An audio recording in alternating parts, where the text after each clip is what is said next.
Well, I hope you guys are kind of hungry, because you're going to get to lunch a little earlier than with Dawn.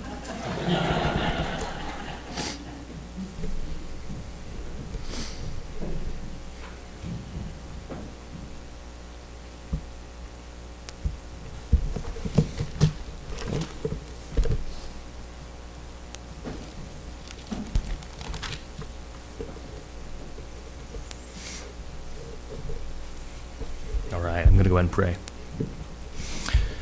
Father, thank you for Fame Church and for everyone here who came to worship you and to spend time in your word. Father, I pray that you'll prepare their hearts to receive the message, and that you'll help me to speak clearly, and that it'll all be from you. And if there's anything not, that it'll fall on deaf ears. Amen. All right, so this week at youth group, I had a student asking about Isaiah chapter 40, and how we would like us to study that next. So as I was preparing my lesson for tomorrow, I decided that I'd also share that today with you guys. Kind of as a prep, but also because it makes things a little simpler for me. And also I wanted to share with you guys the kind of style and teaching I try to do on Monday nights, what that's like, or what I aim to do. So if you guys will go ahead and stand, we're going to read Isaiah chapter 40 and verses 1 through 8.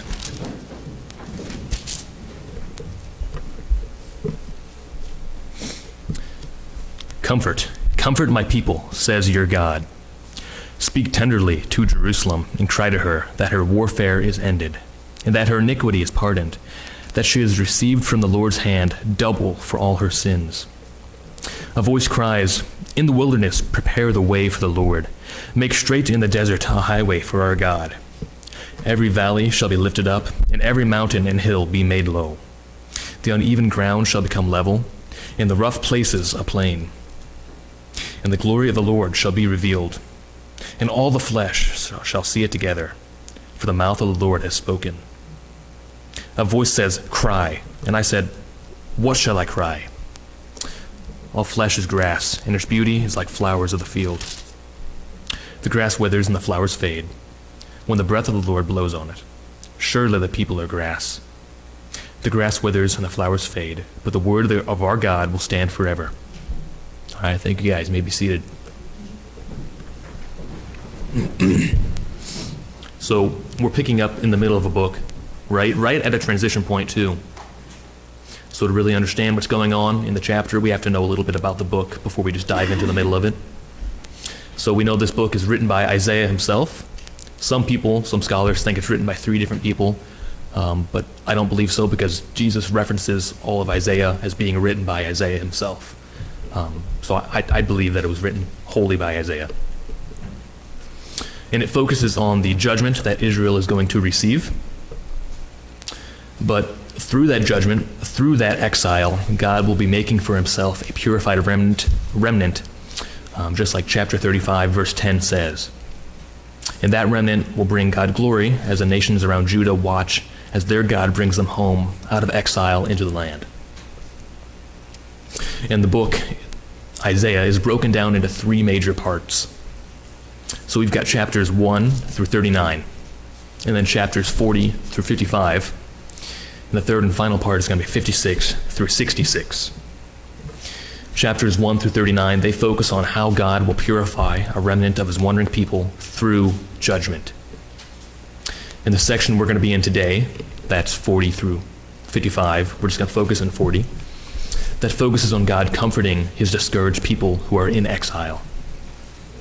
And finally, the book ends with God preparing those who follow him for salvation.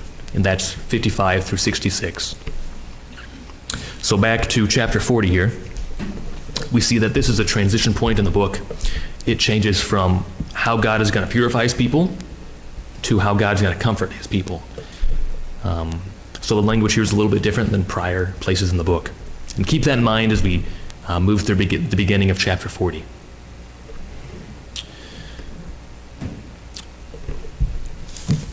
So going to our chapter, I'm going to share with you guys what I've learned while studying it this week. So here in verse 1, God presents himself as being the God of his people. He's letting everyone know who is speaking and why they should listen. The ending of verse 1 there says, literally, says your God. He doesn't set it up as says the God. He says your God, letting the people know that he is their only God, the one they need to trust. So following verse 1, that's very short, we have verse 2, right? Big surprise. And that focuses on comforting the Jewish people and letting them know that exile will be over. Attention is drawn to how Jerusalem's time of service and war is ended, meaning that God has won the battle for them and that he's going to deliver them home.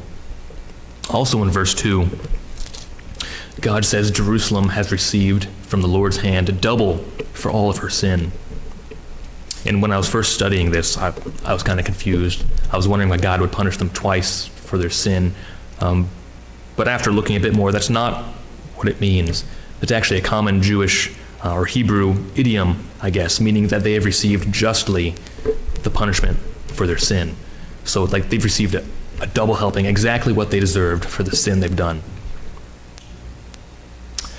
So that's what verse 2 is all about. And in verse 3 and 4, they can kind of be joined here. We see a very well-known phrase in the Bible. And it says that the voice of one crying in the wilderness says, prepare the way of the Lord. That same phrase is used in Malachi, and it's quoted in the Gospels as John the Baptist clears the way for Jesus. I'm sure we've all seen that verse before or know it pretty well. 4 continues off of 3 with the same thought, and it's the vision of making the way straight for the Lord, making it an easy path. So the land around Jerusalem is really hilly and mountainy, not at all like Illinois, right? So it's kind of hard for us to imagine, but the readers would have instantly had the mental image of what what Isaiah was talking about. So they would have had that in their mind already, but it's conveying that God is going to do whatever he needs to do in order to make a way for himself, and eventually for his son, and for the redemption of the people. Verse 5, it's the result of God clearing the way. God's going to make it obvious to all the earth that he is God and that he saved his people and brought them from captivity.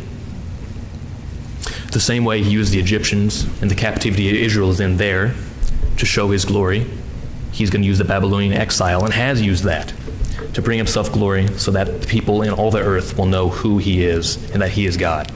It's a good physical reminder for the people that they can look back on and tell their children about and show them the power of God.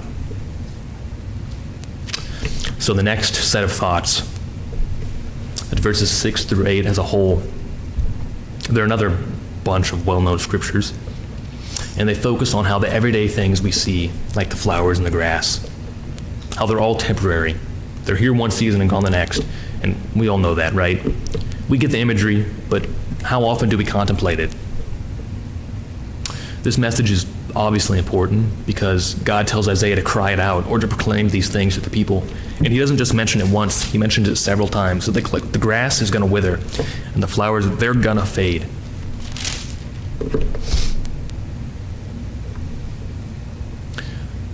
We all know that we can't trust in ourselves or anything else in the world, right? But we can trust God. He's the only one, the only thing that will never change or fade away. And that's the point of verses 6 through 8, that we can't trust anything to last forever besides God. Our strength's going to fail one day. We know that, and it becomes clearer the older we get. And if we trust God, he'll be there to carry us when we can't carry ourselves. I think verses 1 through 8, altogether, what we focused on today, they have a very interesting message when presented all together and not separate like this. So it's God comforting his people, telling them that they've got their punishment they deserved.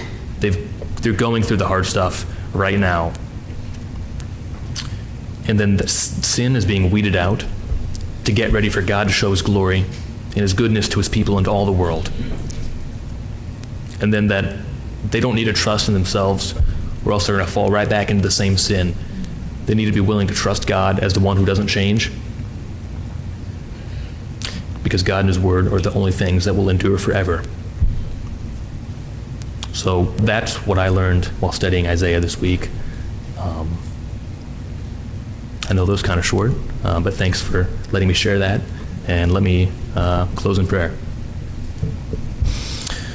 Father, thank you for your word and for what I was able to learn this week and hopefully what I was able to share.